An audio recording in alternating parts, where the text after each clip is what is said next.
Hello everyone, welcome back to my channel. If you're new here, subscribe and give this video a thumbs up.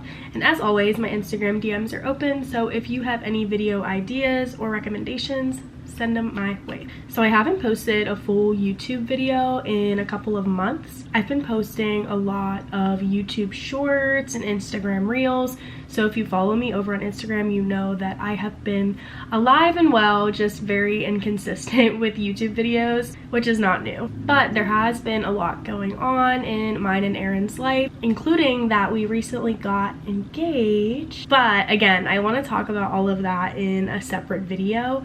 Today, I want to talk about me turning 24. So earlier this week, I celebrated my 24th birthday, and I wanted to make a video on 24 things that I have learned over my most recent year of life. So for the past several months, I have been taking advice from people, learning things the hard way myself, or just learning really random things about myself that I wrote down in my phone and I want to share with all of you today. Side note, it is spring and it's starting to get warm here in Pittsburgh, so this is allergy season for me and my voice sounds a little funky. But let's get to the 24 things that I have learned in my most recent year of life. Okay, so number one is that major upgrades in life usually come with challenges. I feel like Aaron and I learned this the hard way whenever we moved into our apartment together. Moving into an apartment, getting engaged, taking a big step, starting a new job, all of those things are super exciting, but they tend to come with a lot of obstacles and challenges. I feel like it's just really important to focus on the good things that are going on instead of focusing on those nitty-gritty details that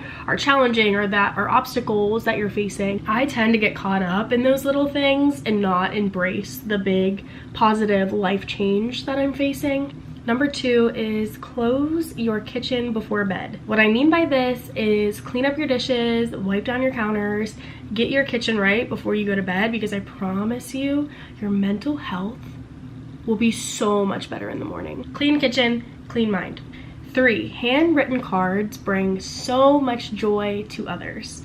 I think especially nowadays, everything is like digital and virtual. Not many people get like a handwritten thank you card or happy birthday card anymore. So something I've been making a point to do is, especially at my work, writing handwritten thank you cards, and it just makes people happy. Number 4 is have date nights. Obviously, Aaron and I live together. We both work from home pretty much most of the time. So we're with each other 24/7, but we make a point to have a date night each week.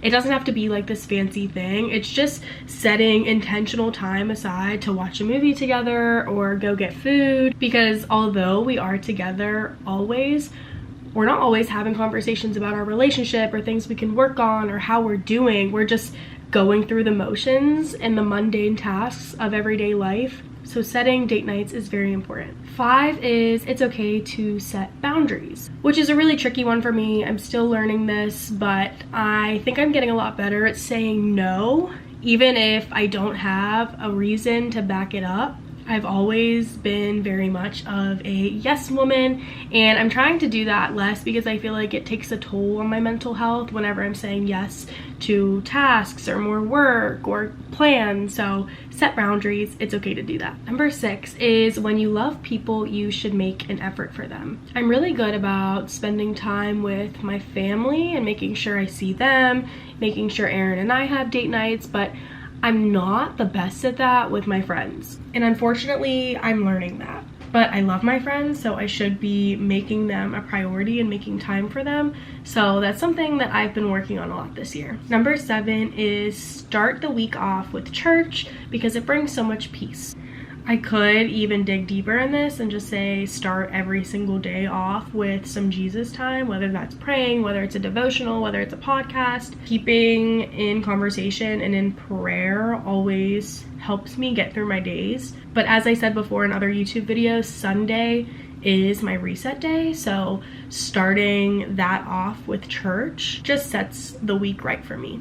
8 is be able to articulate your worth with confidence. So recently I was looking for a new role within the company that I'm working for, and I feel like in work I'm very transparent with managers about adding more to my plate, or I need things that are more challenging. But something that I really struggle with is articulating what I'm good at and what I can bring to the table. And I feel like this is hard for a lot of people, especially in interviews. It's easier to talk bad about yourself than it is to hype yourself up and tell people, hey, I'm good at this, this, and this is why you should hire me. So I think a skill that everyone, including myself, should really work on is just being able to explain what you're capable of and articulate your worth to others. Number 9 is God is with you in all seasons. I tend to get caught up in only talking to God whenever I need something, or I'm praying about something, I'm struggling with something. And in those moments, I used to feel like, is he even here? But the reality is he's always here, and I need to be praying to him when I'm thankful. I need to be praying to him when I'm struggling. All around, need to be in conversation with him. He's with me always. Number 10 is move your body daily, even if it's minimal. I've talked about this on my channel before. I get in what I call slumps, which is basically just those seasons of me being depressed or bummed out, not in the mood to do things. And something that helps me every single time is just moving, whether it's taking a walk or getting outside, doing Zumba. Just making sure I'm up and moving helps my mental health so much. And recently I got a walking pad so that I can start walking in between meetings or when I have my camera off in meetings during the day. And I feel like that walking time just like clears my mind. Number 11 is independent time and activities is healthy. I feel like this really goes for people in relationships. Now that we're all working from home or with our significant other quite a bit, and we kind of get used to just being like that. And like I mentioned before, I don't always have the urge to go out and see other people. I'm just kind of content with doing the things I'm doing. But especially for those in relationships, having that independence and having the activities and hobbies that you enjoy doing by yourself or with a group of friends or coworkers or whatever, it's healthy, and it gives you time to miss each other a little bit more. Number 12 is I am a type A individual, and I like it that way. I made an Instagram reel on this, but I feel like for the longest, I was not trying to accept the fact that I was type A. Every time someone said that I had a type A personality, I was like, that is not me. But it is. And I feel like I finally accepted it, and I'm like, you know what? Yeah, I like structure, I like organization, I like being independent, I like running the show. And I feel like there's such a negative connotation toward the type A persona that I was trying to run from that, when really I should just embrace it, because I'm not a spontaneous person. I don't have fun doing things going with the flow. So instead this year I'm really trying to embrace the type A in me and keep myself organized, keep myself structured. If I don't feel like going out last minute, I'm not gonna force myself to do it. Number 13 is that people will disappoint you. We are all imperfect. I struggle with this because since I'm type A, I'm very nitpicky about how people do things. So I've been trying to give myself and other people grace, because we're literally all imperfect people, and everyone is going to disappoint you in some type of way. That could be your parents, that could be your significant other, that could be your best friend. We're all gonna like upset each other and tick each other off at a certain point. That's just a part of life. And I feel like this goes for relationships specifically. I hear a lot of people like create a list of things they look for in a significant other, and although it's very good to have standards, I feel like sometimes it's to the point where it's like, okay, so you want them to be the perfect individual, and like you're not gonna get that. You can look for the rest of your life and you're never gonna get it.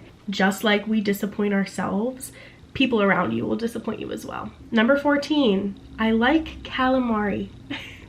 This requires no explanation, but I had fried calamari and I liked it. And I'm very picky, so just something I learned about myself. Number 15 is invest in yourself early if you can. So I mentioned this on my Instagram, but I am currently taking MBA classes part-time while I'm working full-time, and I'm paying for those classes out of pocket.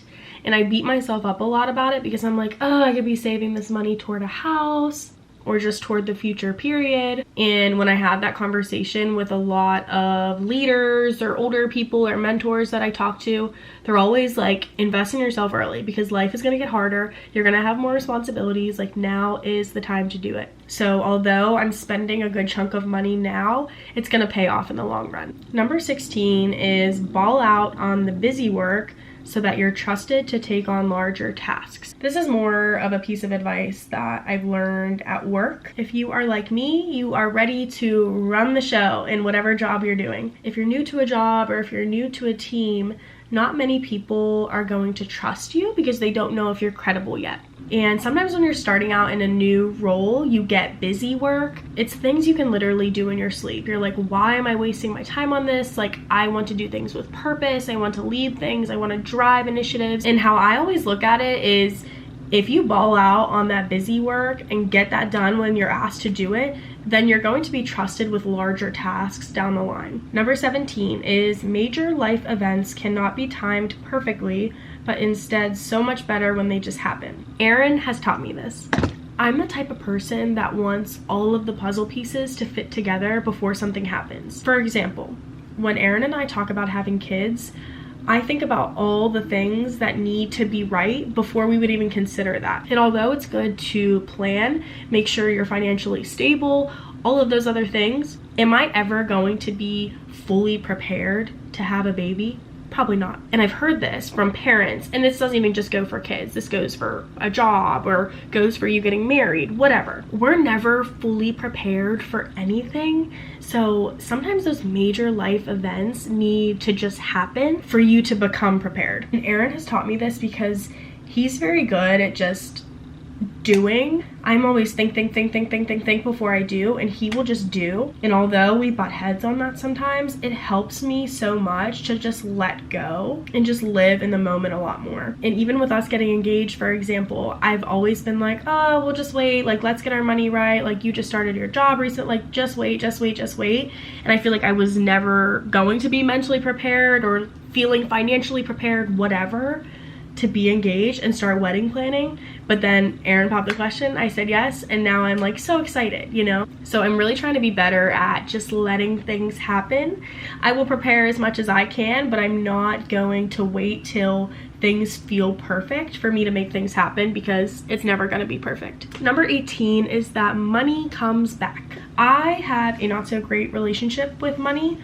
I think a lot of people don't, depending on how you grew up. So I used to be really corny about spending, and I'm not saying like just blow your money. Like, Aaron and I are very financially responsible, but when I spend money or splurge a little bit or go out to eat, I've been having the mindset more of like, money comes back, and some of these opportunities don't. So for example, all the money I'm spending right now on getting my MBA, it's gonna come back. I'll have an MBA. All the money that Aaron and I spend going out to eat, it's gonna come back. We have those meals, we have memories that come along with it. The whole thing is that money comes back. Number 19 is that it's never too late to try new hobbies and figure out what you like. So my good friend Alex and I did a podcast, and I will link her podcast down below. But she is about a year or two older than me. And we were going back and forth saying how after college, it's so hard to figure out like, what are your hobbies? Because we were the types of people who were like in a bunch of organizations and doing class and balancing all the things, and didn't really get to know who we were, like personally, what kind of activities we enjoyed, those kinds of things. And she just made such a good point that like, your 20s is the time where you can figure it out. Like, I used to hate reading, and now reading is one of my favorite hobbies. I feel like in your 20s, 30s, whatever, you're in a really cool place that you don't feel like you're in like cliques or groups in high school or college. Like, you can be whoever you want to be. You can do whatever hobbies you want to do. Your friends can find them weird. Your family can find them weird. Who cares? So it's never too late to try new hobbies. Number 20 is I love book club. My friend invited me to this Pittsburgh girls book club group, and we meet every single month. We pick a book, we read it, and then we talk about it. And I have never done this. I was never really a reader.